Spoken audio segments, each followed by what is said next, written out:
ಪ್ರೀತಿಸಿದವರನ್ನು ಕೊಂದುಬಿಡಿ. ಇದರಲ್ಲಿ ಬರೋ ಮುಂದಿನ ಅಧ್ಯಾಯ, ಪ್ರೀತಿ ಎಂಬ ಕತ್ತಿ ಝಳಪಿಸುತ್ತಾ.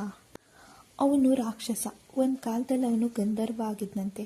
ಯಾವುದೋ ತಪ್ಪಿಗಾಗಿ ಶಾಪಗ್ರಸ್ತನಾಗಿ ಅವನನ್ನು ರಾಕ್ಷಸನಾಗು ಅಂಥೇಳಿ ಶಪಿಸಿದ್ದು ಗಂಧರ್ವ ಕನ್ನಿಕೆನೇ ಆಗಿದ್ಲಂತೆ. ಅವಳನ್ನು ಆತ ಮೋಹಿಸಿದ್ನಂತೆ, ಅವಳನ್ನು ಮುಟ್ಟಲು ಹೋಗಿದ್ನಂತೆ. ಅದಕ್ಕೆ ನನ್ನೊಡ ನೀನು ರಾಕ್ಷಸನಂತೆ ವರ್ತಿಸುತ್ತಿದೆಯಲ್ಲ, ಅದಕ್ಕೆ ನೀನು ಭೂಮಿಯಲ್ಲಿ ರಾಕ್ಷಸನಾಗಿ ಹುಟ್ಟು ಅಂಥೇಳಿ ಅವಳು ಶಾಪ ಕೊಟ್ಲಂತೆ. ಅದಕ್ಕೆ ಅವನು ತಪ್ಪಾಯಿತು ಬಿಟ್ಟುಬಿಡು ಅಂತ ಅವನೇನು ಬೇಡ್ಕೊಳ್ಳಿಲ್ಲಂತೆ. ಯಾಕಂದರೆ ಗಂಧರ್ವನಾಗಿದ್ದು ಅವನಿಗೆ ಸಾಕಾಗಿತ್ತು. ಅಲ್ಲಿ ತುಂಬ ಒಳ್ಳೆತನ, ಆ ಒಳ್ಳೆತನ ತುಂಬ ಸಹಜ ಅನ್ನೋದು ಅವನಿಗೆ ಅರ್ಥವಾಗತೊಡಗಿತ್ತು. ಗಂಧರ್ವ ಲೋಕದ ಮನುಷ್ಯರಿಗೆ ಅದು ಸುಂದರ ಅಂತ ಅವನಂತಿದ್ದ. ಅಲ್ಲಿ ಎಲ್ಲರೂ ಒಳ್ಳೆಯವರೇ ಇದ್ದರು. ಹಸಿವೂ ಇಲ್ಲ, ನಿದ್ದೆಯೂ ಹಂಗೂ ಇಲ್ಲ. ಕಣ್ಣೆದರು ಅನಂತವಾಗಿ ಬಿದ್ದ ಕಾಲ, ಸಾವಿಲ್ಲದ ಮರುಹುಟ್ಟಿನ ಆಸೆಯೂ ಇಲ್ಲದ ನಿರಂತರ ಜೀವನ. ಪಾಪವೂ ಇಲ್ಲ, ಪುಣ್ಯವೂ ಇಲ್ಲ. ಅವೆರಡಕ್ಕೆ ಕಾರಣವಾಗುವ ಕ್ರಿಯೆಯೇ ಇಲ್ಲ.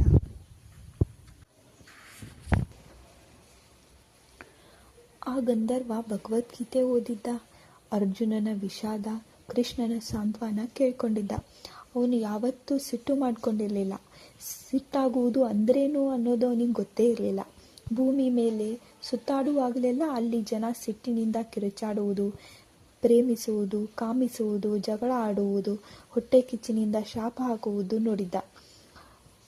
ಈ ಜಗತ್ತಿಗೂ ಆ ಜಗತ್ತಿಗೂ ಇರುವ ವ್ಯತ್ಯಾಸ ಅವನಿಗೆ ಅರ್ಥವಾಗತೊಡಗಿತ್ತು. ಮಂದಿ ಸುಳ್ಳೆ ಹಾಗೆಲ್ಲ ಆಡುತ್ತಿದ್ದಾರೆ ಅಂತ ಅನ್ನಿಸ್ತಿತ್ತು. ಅದೆಲ್ಲ ಒಂದು ನಾಟಕದಂತ ಅವನಿಗೆ ಭಾಸವಾಗ್ತಿತ್ತು. ಕುಡಿದು ಬಂದ ಗಂಡ ಹೆಂಡತಿಗೆ ಹೆಗ್ಗಾಮಗ್ಗಾಗಿ ಬಾರಿಸ್ತಿದ್ದ. ನೀನು ನೆಗೆದು ಬಿದ್ದು ಸಾಯಿ ಎಂದವಳು ಬೈತಿದ್ಲು. ಅವಳು ಪತಿವ್ರತೆಯ ಆಗಿದ್ದಲ್ಲಿ ತಾನು ಸತ್ತು ಹೋಗುತ್ತೇನಲ್ಲ ಅಂತ ಅವನಿಗೆ ಗಾಬರಿನೂ ಆಗ್ತಿತ್ತು. ಅಂಥದ್ದೇನೂ ನಡೆಯುತ್ತಿರಲಿಲ್ಲ. ಅವನನ್ನು ಕೂಡಿ ಮಕ್ಕಳು ಹುಟ್ಟುತ್ತಿದ್ದವು. ಆ ಮಕ್ಕಳನ್ನೇ ಅವರಿಬ್ಬರು ಯಾಕಾದರೂ ಹುಟ್ಟಿದ್ರು ಅಂತ ಬೈತಿದ್ರು. ಇವನ್ನೆಲ್ಲ ನೋಡುತ್ತಿದ್ದ ಗಂಧರ್ವನಿಗೆ ಸಹವಾಸ ದೋಷದಿಂದಲೋ ಏನೋ ಸಿಟ್ಟು ಬರಲು ಶುರುವಾಯಿತು. ತನ್ನ ಸುತ್ತಲಿನವರೆಲ್ಲ ಬಸಳೆ ಸೊಪ್ಪಿನಂತೆ ಕಾಣತೊಡಗಿದರು. ಗಂಧರ್ವರ ದೊರೆ ಅಮೃತ ಬಳ್ಳಿಯಂತೆ ಕಾಣಿಸಿದ.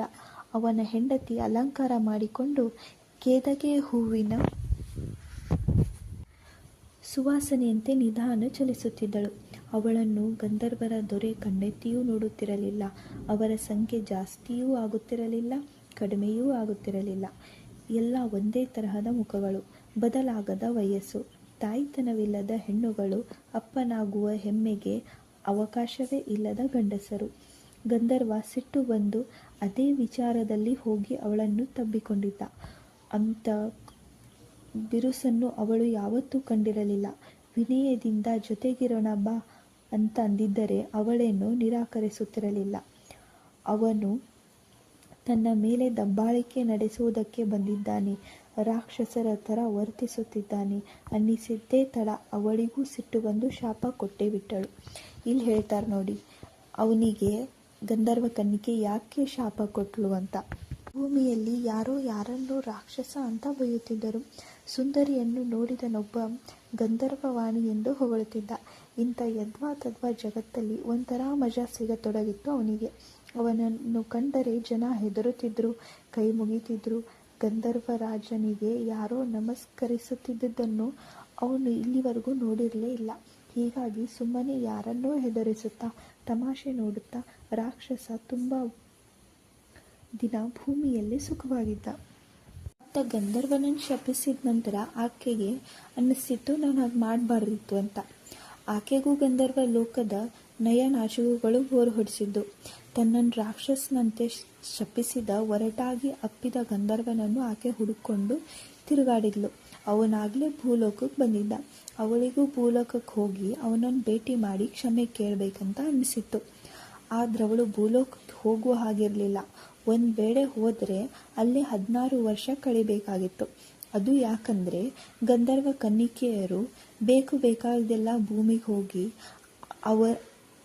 ಇರುವ ಮಹಾರಾಜನನ್ನು ಆಕರ್ಷಿಸಿ ಅವರಿಗೆ ಮಕ್ಕಳನ್ನು ಹೆತ್ತುಕೊಟ್ಟು ಮರಳುವುದನ್ನು ನೋಡಿದ್ದ ಗಂಧರ್ವರಾಜ ಹೀಗೊಂದು ನಿಯಮ ಮಾಡಿದ್ದ. ಯಾರಾದರೂ ಭೂಲೋಕಕ್ಕೆ ಹೋದರೆ ಅವರು 16 ವರ್ಷಗಳ ಕಾಲ ಭೂಮಿಯಲ್ಲೇ ಇರಬೇಕು ಅಂತ. ಗಂಧರ್ವ ಲೋಕದಿಂದ ನೋಡಿದಾಗ ತಾನು ಶಪಿಸಿದ ಗಂಧರ್ವ ಎಲ್ಲೂ ಕಾಣಿಸ್ತಿರ್ಲಿಲ್ಲ. ಅವನು ಗುರುತು ಹಿಡಿದು ಕಷ್ಟ ಅಂತ ಅವಳಿಗೆ ಗೊತ್ತಾಗಿತ್ತು. ಅವನು ರಾಕ್ಷಸ ರೂಪದಲ್ಲಿ ಅಲೆದಾಡುತ್ತಿದ್ದರಿಂದ ಅವನನ್ನು ನೋಡದೆ ಮಾತಾಡದೆ ಪತ್ತೆ ಮಾಡುವುದು ಸಾಧ್ಯ ಇಲ್ಲ ಅಂತ ಅವಳಿಗೆ ಅರ್ಥ ಆಯಿತು. ಅವನ ಚಿಂತೆ ಬಿಟ್ಟು ಬಿಡೋದೇ ವಾಸಿ ಅಂತ ಅವಳಿಗೆ ಅನ್ನಿಸ್ತು. ತನ್ನ ಲೋಕದಲ್ಲಿ ಇದ್ದ ಗಂಧರ್ವರ ಹಿಂದೆ ಕೆಲವು ದಿನ ಸುತ್ತಾಡಿದಳು, ಸುಖಿಸಿದಳು. ಅವನ ಸ್ಪರ್ಶದ ಮುಂದೆ ಅವರ ಮಧುರ ಸಲ್ಲಾಪಗಳೆಲ್ಲ ಸಪ್ಪೆ ಎನಿಸಿದು. ಯಾರೂ ತನಗಾಗಿ ಹಂಬಲಿಸುತ್ತಿಲ್ಲ ಅಂತ ಅನ್ನಿಸ್ತು. ಎಲ್ಲರೂ ಅದೊಂದು ಯಾಂತ್ರಿಕ ಕ್ರಿಯೆ, ಪ್ರೀತಿಯೇ ಬೇಕಿಲ್ಲ ಅಲ್ಲಿ, ಪ್ರೀತಿಸದೇ ಹೋದರೂ ದಕ್ಕುತ್ತಾರೆ ಅಂತ ಗಂಧರ್ವರೆಲ್ಲ ನಿರ್ಲಿಪ್ತರೂ ಅನ್ಯಮನಸ್ಕರೂ ಆಗಿದ್ದರು. ಅದರಿಂದ ಆಕೆಗೆ ಪಾರಾಗಲೇಬೇಕಿತ್ತು. ಕೊನೆಗೆ ಏನಾದರಾಗಲಿ ಎಂದುಕೊಂಡು ಗಂಧರ್ವ ಕನ್ನಿಕೆ ಭೂಮಿಗೆ ಹೋಗಲು ನಿರ್ಧಾರ ಮಾಡಿದ್ಳು. 16 ವರ್ಷ ಕಳೆಯುವುದೇನೂ ಕಷ್ಟ ಅಲ್ಲ. ರಾಕ್ಷಸ ಸಿಕ್ಕರೆ ಅವನ ಜೊತೆನೇ ಸಂಸಾರ ಮಾಡಬಹುದು. ಇಲ್ದಿದ್ರೆ ಅವನಿಗಾಗಿ ಹುಡುಕೊಂಡು ಅಲೆಯುವ ಒಂದು ತೀರ್ಮಾನ ಮಾಡಿ ಭೂಮಿಗೆ ಜಿಗಿದೇ ಬಿಟ್ಲು.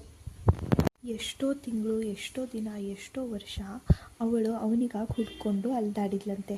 ಅವಳ ಸ್ಪರ್ಶ ಮಾತ್ರ ಅವನಿಗೆ ಪರಿಚಯ ಇತ್ತಂತೆ. ಹೀಗಾಗಿ ಅವಳು ಅವನನ್ನು ಹುಡುಕುವ ದಾರಿಯಲ್ಲಿ ಅನೇಕ ರಾಕ್ಷಸರ ಸ್ಪರ್ಶ ಮಾಡಬೇಕಾಗಿ ಬಂದಂತೆ. ರಾಕ್ಷಸರ ಸಂಖ್ಯೆಯು ಸಾವಿರಾರು. ಒಂದು ದೇಶಕ್ಕೆ ಹೋಗುವುದು, ಅಲ್ಲಿರುವ ರಾಕ್ಷಸನ ಜೊತೆ ಒಂದಿಷ್ಟು ಹೊತ್ತು ಕಳೆಯುವುದು, ಅವನ ಸ್ಪರ್ಶಕ್ಕೆ ನಲುಗುವುದು, ಅವನಲ್ಲ ಎಂದುಕೊಂಡು ಮತ್ತೆ ಹುಡುಕುವುದು, ಹೀಗೆ ಅವಳ ಪಯಣ ಸಾಗಿತ್ತು. 6-7 ವರ್ಷಗಳಲ್ಲಿ ಅವಳು ಭೂಲೋಕದಲ್ಲಿರುವ ಎಲ್ಲ ರಾಕ್ಷಸರನ್ನು ಸ್ಪರ್ಶಿಸಿದ್ಲು. ಅವನು ಸಿಕ್ಕಿರಲಿಲ್ಲ. ಒಂದು ರಾತ್ರಿ ಯೋಚಿಸುತ್ತಾ ಕುಳಿತಳಂತೆ. ಅವಳಿಗಾಗೊಂದು ಅನುಮಾನ ಶುರುವಾಯಿತಂತೆ. ನಾನು ನನ್ನ ಪ್ರೀತಿಸುತ್ತಿದ್ದ ರಾಕ್ಷಸನ ಸ್ಪರ್ಶವನ್ನು ಮರೆತು ಬಿಟ್ನಾ? ನಿಜವಾಗಿಯೂ ಅವನ ಸ್ಪರ್ಶ ಹೇಗಿತ್ತು? ಸಾವಿರಾರು ರಾಕ್ಷಸರನ್ನ ಮುಟ್ಟಿ ತಡವಿದ ತನ್ನ ಮೈಮನಗಳು ಆ ಸ್ಪರ್ಶವನ್ನು ಗುರುತಿಸುವಲ್ಲಿ ಸೋತು ಹೋದವಾ? ಅಷ್ಟೊಂದು ಅವನ ಸ್ಪರ್ಶ ಹೇಗಿತ್ತು? ಎಲ್ಲ ರಾಕ್ಷಸರ ಸ್ಪರ್ಶವೂ ಒಂದೇ ಥರ ಇರುತ್ತದೆಯಾ ಅಂತ ಅವಳು ಯೋಚಿಸತೊಡಗಿದ್ಲು. ಅದಕ್ಕೆ ಬೇರೆ ಏನಾದರೂ ಮಾಡಬೇಕು ಅಂದುಕೊಂಡು ಆಕೆ ಮತ್ತೊಂದು ಉಪಾಯ ಹುಡುಕಿದ್ಲು. ತಾನು ಶಪಿಸಿದ ರಾಕ್ಷಸನಿಗೊಂದು ಶಾಪ ಕೊಡಬಹುದು. ನಿನ್ನನ್ನು ನಾನು ಪ್ರೀತಿಯಿಂದ ಸ್ಪರ್ಶಿಸಿದ ತಕ್ಷಣ ನೀನು ಮತ್ತೆ ಗಂಧರ್ವನಾಗುತ್ತೀಯ ಅಂತ ಶಾಪ ವಿಮೋಚನೆ ಮಾರ್ಗ ತೋರಿಸುವುದು. ಭೂಲೋಕದಲ್ಲಿರುವ ತನಗೆ ಆ ಶಕ್ತಿ ಇದೆಯಾ? ಗಂಧರ್ವ ರಾಜನನ್ನು ಮನಸ್ಸಿನಲ್ಲೇ ಸ್ಮರಿಸಿ ತನ್ನ ಶ್ರದ್ಧೆಯನ್ನೆಲ್ಲ ಒಂದು ಬಿಂದುವಿಗೆ ತಂದು ನಿಲ್ಲಿಸಿ ಆಕೆ ತಾನು ಶಪಿಸಿದ ಗಂಧರ್ವನಿಗೆ ಶಾಪ ವಿಮೋಚನೆಗೊಂದು ಮಾರ್ಗ ಕಲ್ಪಿಸಿದಳು. ನಾನು ಯಾರನ್ನು ರಾಕ್ಷಸನಾಗು ಎಂದು ಶಪಿಸಿದೆನೋ ಅವನು ನನ್ನ ಸ್ಪರ್ಶದಿಂದ ಮತ್ತೆ ಗಂಧರ್ವನಾಗಲಿ ಎಂದು ಉಸಿರಿದಳು. ಮತ್ತೆ ಶುರುವಾಯಿತು ಅವಳ ಹುಡುಕಾಟ. ಮತ್ತೆ ರಾಕ್ಷಸರನ್ನು ಸ್ಪರ್ಶಿಸುವ ಆಟ. ಅವನಲ್ಲ, ಇವನಲ್ಲ, ಮೂರನೇ ಅವನೂ ಅಲ್ಲ, ಮತ್ತೊಬ್ಬನೂ ಅಲ್ಲ, ಮಗದೊಬ್ಬ ಸಹಿತ ಅಲ್ಲ. ದಿನವೂ ಹೊಸ ರಾಕ್ಷಸರ ಜೊತೆ ಆಟ ಬೇಟ ಶುರುವಾಯಿತು. ಇವನ್ ಬಿಟ್ಟು ಅವನು ಯಾರು ಎಂದ ಪರದಾಟ. ಹೀಗೆ ಸಾಗುತ್ತಾ ವರ್ಷಗಳೇ ಉರುಳಿದುವು. ಕೊನೆಗೊಂದಿನ ಅವಳು ಬಯಸಿದ ಗಳಿಗೆ ಬಂದೇ ಬಿಡ್ತು. ಜಿಂಕೆ ಒಂದನ್ನು ತನ್ನ ಕಬಂದ ಬಾಹು ಬಾಚಿ ಹಿಡಿದು ಅವನು ಅದನ್ನು ಕಚಕ್ಕನೆ ಕತ್ತರಿಸಿ ತಿಂದ. ಅವನ ಬಳಿ ಸಾರಿ ವಯ್ಯಾರದಲ್ಲಿ ನಿಂತು ಗಂಧರ್ವ ಕನ್ನಿಕೆ ಬಿಂಕ ತೋರಿದಳು. ಅವನು ಕೈಯಲ್ಲಿದ್ದ ಜಿಂಕೆ ಬಿಸಾಕಿ ಅವಳೆಡೆಗೆ ಬಂದ. ಅವಳನ್ನು ಎತ್ತರದಿಂದ ನೋಡಿದ. ಅವಳು ಅವನ ಕೈ ಹಿಡಿದಳು, ಮೃದುವಾಗಿ ಸವರಿದಳು, ಮುದ್ದಾಡಿದಳು. ಉನ್ಮತ್ತ ಸ್ಥಿತಿಯಲ್ಲಿ ಅವನು ಇದ್ದಕ್ಕಿದ್ದಂತೆ ಗಂಧರ್ವನಾಗಿ ರೂಪಾಂತರ ಹೊಂದಿದ. ಅವಳ ಸಂತೋಷ ಹೇಳತೀರದು. ಅವನನ್ನು ಅತ್ಯಂತ ಪ್ರೀತಿಯಿಂದ ನೋಡುತ್ತಾ ಇವತ್ತಿಗೆ ನನ್ನ ಹುಡುಕಾಟ ಸಫಲವಾಯಿತು ಎಂದುಕೊಂಡಳು. ಬಾ ನನ್ನ ಜೊತೆ ಎಂದು ಕರೆದಳು. ಗಂಧರ್ವ ಅವಳನ್ನು ಒಮ್ಮೆ ಹೀನಾಯವಾಗಿ ನೋಡಿ, ನಿನ್ನಂಥವಳಿಗೆ ಗಂಧರ್ವರೇ ಬೇಕಾ?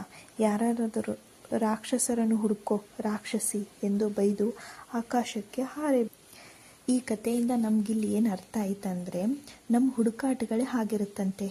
ಇದಲ್ಲ ಅದು, ಅದಲ್ಲ ಇದು ಅಂಥೇಳಿ ಹುಡುಕ್ತಾನೆ ಇರ್ತೀವಿ. ಕೈಗೆ ಬಂದದ್ದನ್ನು ದೂರ ತಳ್ತೀವಿ.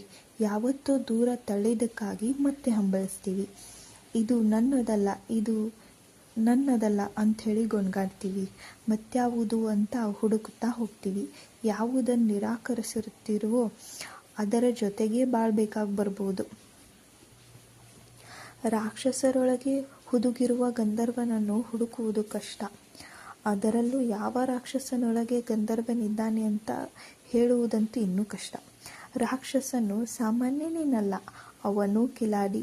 ತನ್ನೊಳಗೆ ಗಂಧರ್ವನಿದ್ದಾನೆ ಎಂದು ಅವನು ಹೇಳಿಕೊಳ್ಳದೇ ಇರಬಹುದು. ಅವಳನ್ನು ದೂರ ಇಡಲು ಅವನು ತೇಟ ರಾಕ್ಷಸನಂತೆಯೂ ವರ್ತಿಸಿರಬಹುದಲ್ಲ.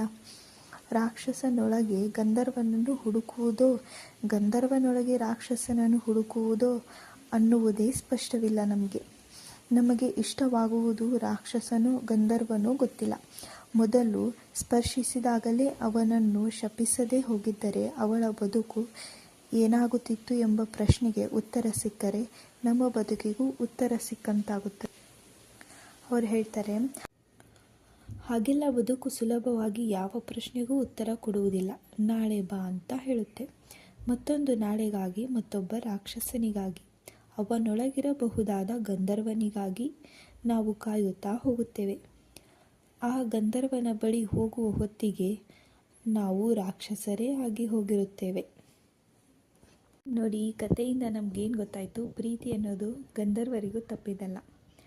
ಮತ್ತು ನಾವು ಯಾರಿಗಾದರೂ ನಮ್ಮ ಪ್ರೀತಿನ ವ್ಯಕ್ತಪಡಿಸ್ಬೇಕಾದ್ರೆ ಅದೇ ರೀತಿಯಲ್ಲಿ ನಾವು ವ್ಯಕ್ತಪಡಿಸ್ಬೇಕು. ಹಾಗಂತ ನಮ್ಮ ನಿರ್ಧಾರಗಳನ್ನು ಕೂಡ ನಾವು ಯೋಚಿಸಿ ತಗೋಬೇಕು. ಒಂದು ಸರಿ ನಾವು ಕಳ್ಕೊಂಡು ಬಂದರೆ ಅದು ನಮಗೆ ಮತ್ತೆ ಸಿಗೋದು ಕಷ್ಟ ಅನ್ನೋದು ಈ ಕಥೆಯಿಂದ ಗೊತ್ತಾಗುತ್ತೆ. ಮುಂದಿನ ಕಥೆಯೊಂದಿಗೆ ಬರ್ತೀನಿ. ಲೈಕ್ ಮಾಡಿ, ಸಬ್ಸ್ಕ್ರೈಬ್ ಮಾಡಿ. ಧನ್ಯವಾದಗಳು. ಇನ್ನೂ ಹೀಗೆ ಎಷ್ಟೊಂದು ಇಂಟ್ರೆಸ್ಟಿಂಗ್ ಕಥೆಗಳನ್ನು ಓದ್ತೀನಿ. ಅದಕ್ಕಾಗಿ ಲೈಕ್ ಮಾಡಿ, ಸಬ್ಸ್ಕ್ರೈಬ್ ಮಾಡಿ. ಧನ್ಯವಾದಗಳು.